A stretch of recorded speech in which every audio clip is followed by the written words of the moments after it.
I relish the rare opportunity I've been given to live the life of the mind. But I know I need my body, and that it will not last forever.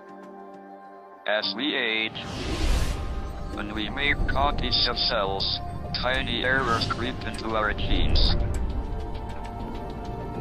This process seems inevitable, but stem cell researchers disagree.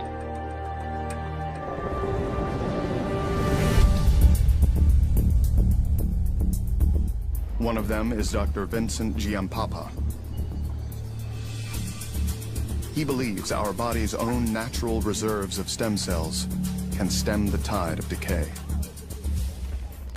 The origin of the aging process really, because that is the reservoir of the regenerative power and the ability to have our body cells renewed and repaired as we age. The stem cells we have in our adult bodies are not all powerful like embryonic stem cells.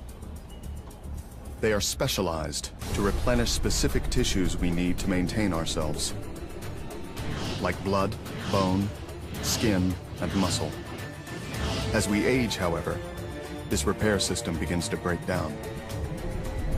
What we've learned recently is there is a clock, if you will, inside the cells that actually changes, or if you will, ticks as each year goes by. And as that happens, certain genes get turned off and other genes get turned on.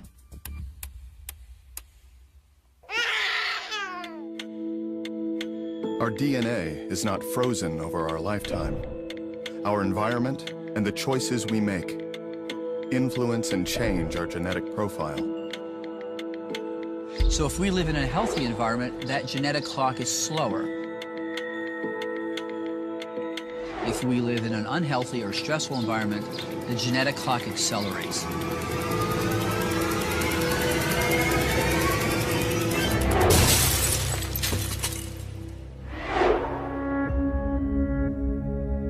We can think of the DNA inside one of our body's stem cells like a newspaper.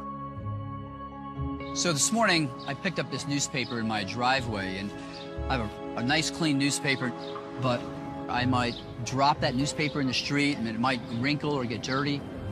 Well, as the day goes on, I might spill some coffee on this newspaper. It might even rain this afternoon.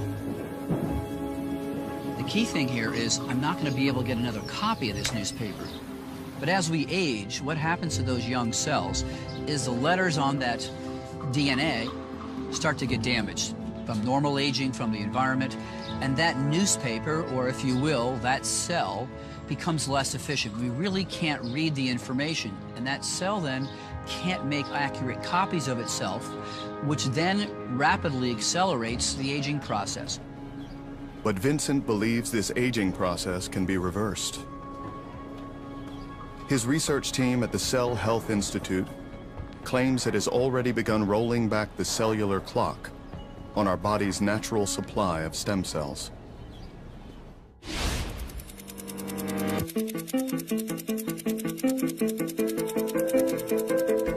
What we're really doing is using the proteins from younger cells from another person to reprogram older cells from a different person. What we've seen already in our early studies is that those senescent genes that produce inflammatory compounds and things that are directly related to cancer have actually been reversed. They've been turned off.